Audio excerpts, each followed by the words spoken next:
The hull pressure alarm tripped at the exact moment Varek decided the humans were going to die.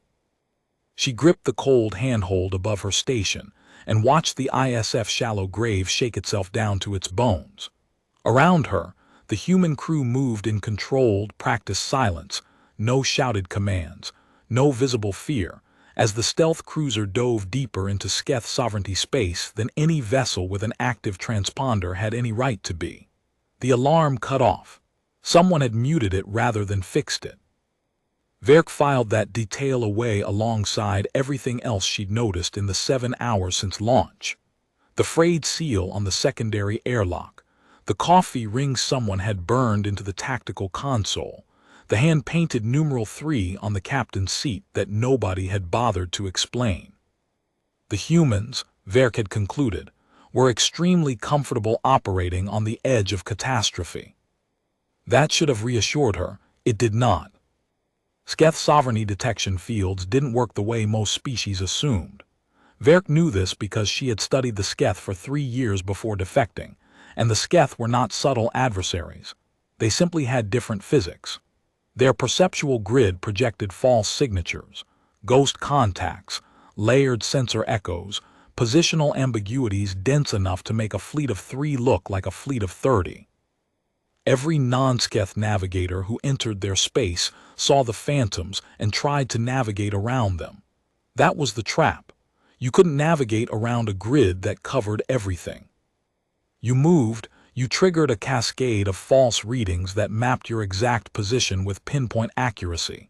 And then the real ships, quiet, patient, waiting at the nodes, fell on you from 3 directions before you finished recalculating.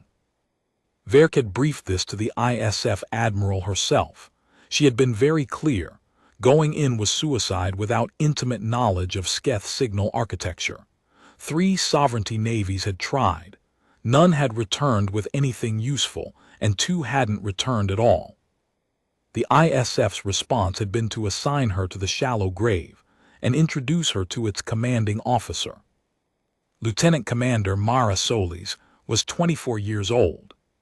She had short-cropped dark hair, engine grease on her left forearm that she clearly hadn't noticed, and a habit of tapping her index finger against the base of her thumb when she was thinking. She had listened to Varek's full briefing with the quiet attention of someone reading a contract, and then she had asked only one question. "Does the grid update continuously?" Solis had said, "or does it lag between the projection nodes?" Varek had stared at her. "There's a 0.8-second window between node cycles, but that's not." "That's enough," Solis had said, and she had gone back to her pre-mission checklist. Varek hadn't slept since. Now, 40 minutes from the extraction target, the Sketh holding facility at Reach Station 11, where a human diplomat named Cressida Hallward had been kept for 6 weeks, the shallow grave ran cold. No active sensors, no transponder. The crew navigated by dead reckoning and by Varek's hand-drawn chart of the detection grid's node positions, which she had memorized well enough to reproduce from memory in under an hour. It hung on the wall beside Solis's station, annotated in Sketh script that Solis couldn't read, but had still studied for what looked like a very long time. Varek watched the commander trace the node positions with one finger, not touching the chart, hovering maybe a centimeter from the surface. The chart showed 18 active nodes and the confirmed kill zones between them. Varek had color-coded the fields by pulse strength. She had spent a week doing this from memory and 3 different source documents. She had considered it the single most important piece of intelligence the mission carried. Solis appeared to be looking at the empty space between the nodes. "She's plotting a path," said Ensign Tari beside Varek, a young man of 19 who had the audacity to look bored. "She always does this before she commits to a vector." "She's committing to what?" Varek said. Tari smiled. "The seam." The Sketh detection grid had no seam. Varek had spent 3 years confirming this. She said so, quietly, because she did not want the rest of the bridge to hear her arguing with a teenager. "Not in the grid," Tari said. "In the grid's idea of itself," he shrugged. "You'll see." Solis straightened. All stop, she said. Kill everything, passive only, and I mean the old passive analog receivers hardwired. The ship went quieter than Varek had believed possible. The hum of the drive field dropped away. The subtle vibration of the air recyclers faded. In the near-perfect silence, the shallow grave drifted, and Varek realized she could hear the soft percussion of someone's fingertips on a console 3 stations away. On the passive display, a wireframe feed from acoustic and gravimetric receivers only, the Sketh detection grid appeared as a bloom of false positivity.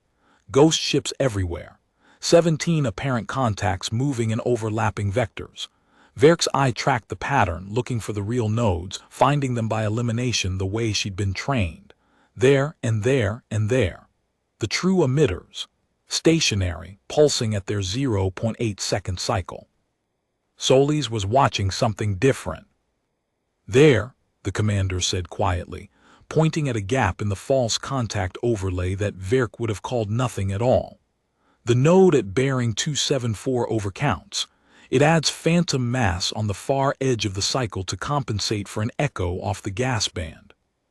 That means its field projects 0.4 seconds late relative to the adjacent nodes. At 0.4 seconds, with our mass signature suppressed, we don't exist to the grid's composite picture.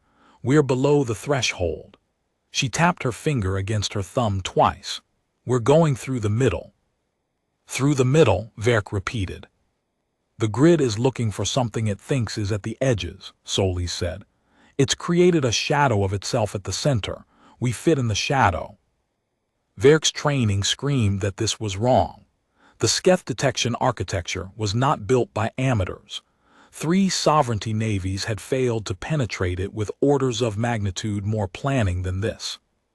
The grid's composite algorithm was designed by the Sketh's most decorated signal engineers, and its central assumption was that no vessel would be slow enough and quiet enough and small enough to register as ambient drift.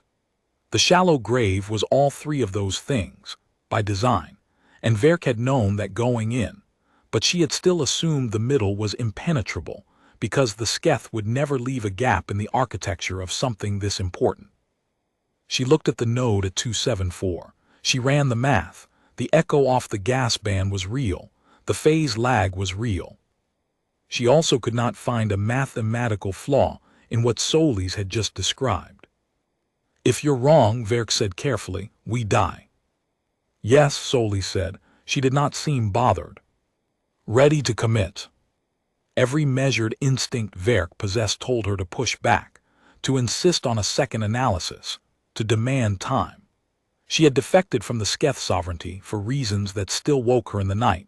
12 years of watching her own people classify civilians as acceptable signal noise. And she had not done it to die in a human stealth cruiser being threaded through a detection grid by a 24-year-old who was confident in a 0.4-second window. She looked at the chart, she looked at the node positions, she looked at Solis. Commit, Varek said. The shallow grave moved.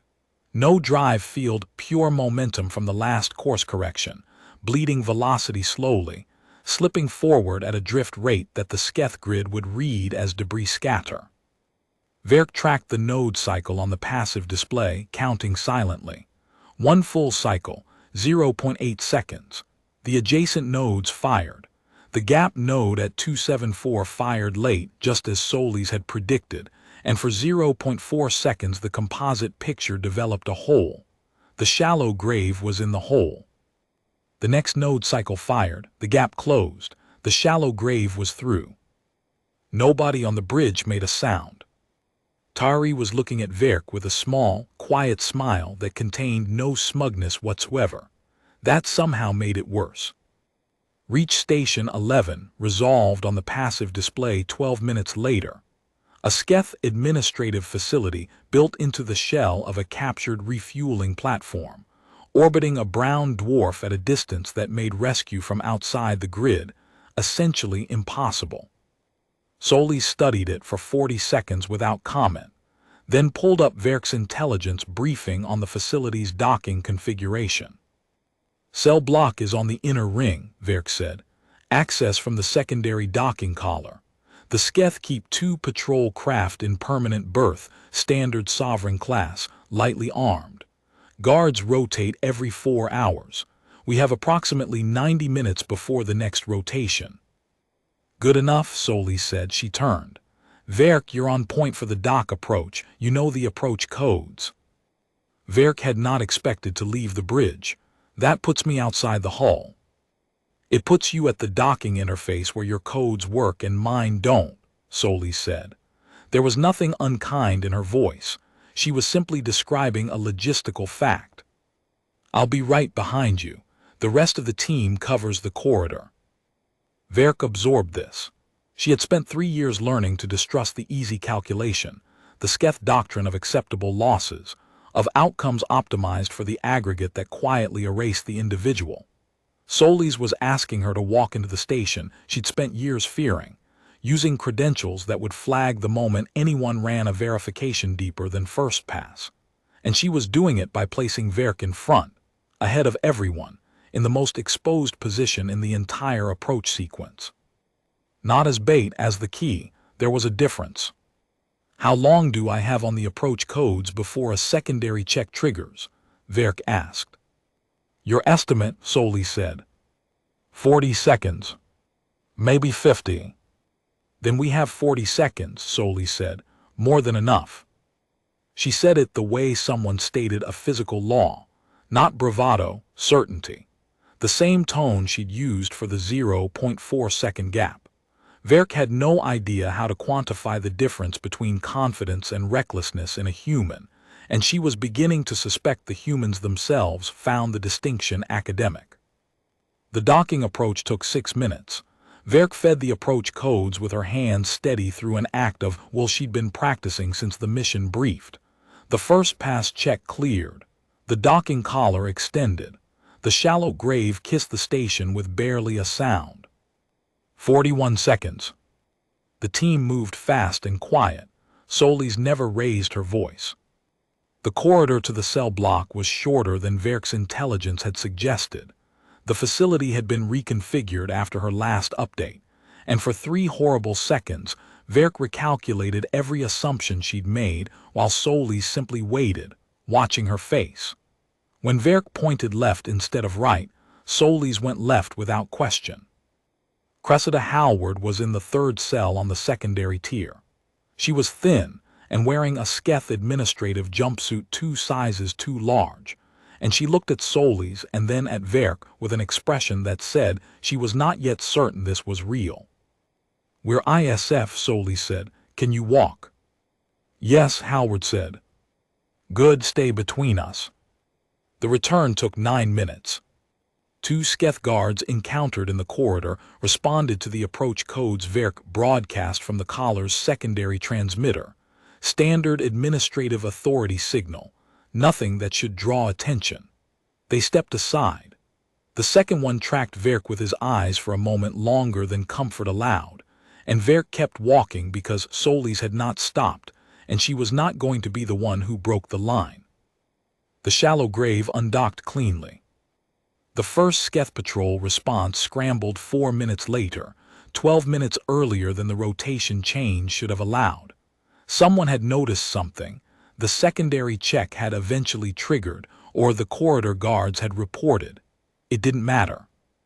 Soli's had the ship moving before the response signal finished resolving on the passive display, threading back through the node shadow on a reversed vector that Varek could not have calculated from memory, and Soli's had apparently been running in her head for the full duration of the extraction.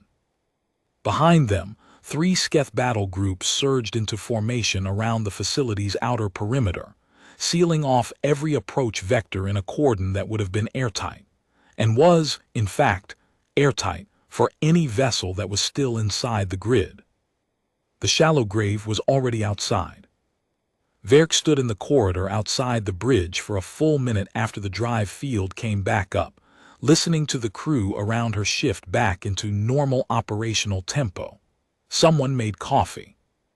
Ensign Tari said something to the person beside him that made them both laugh quietly, and then went quiet because the laugh had been too loud, and Solis had glanced back. Hallward came to stand beside Varek. She did not say anything for a moment. "How did they know to come for me?" Hallward asked finally. "The Admiral sent the ship," Varek said. "But the grid, everyone said nothing could get through." "The commander solved the grid," Varek paused, "in approximately 4 minutes from partial data."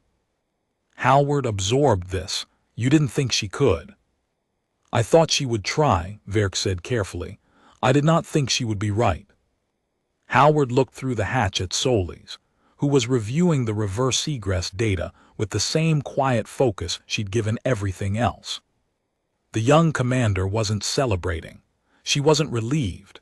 She was checking her work, the way someone checked a calculation they'd already committed to a long time before. "Is she always like this?" Hallward asked. Varek thought about the 0.4-second window.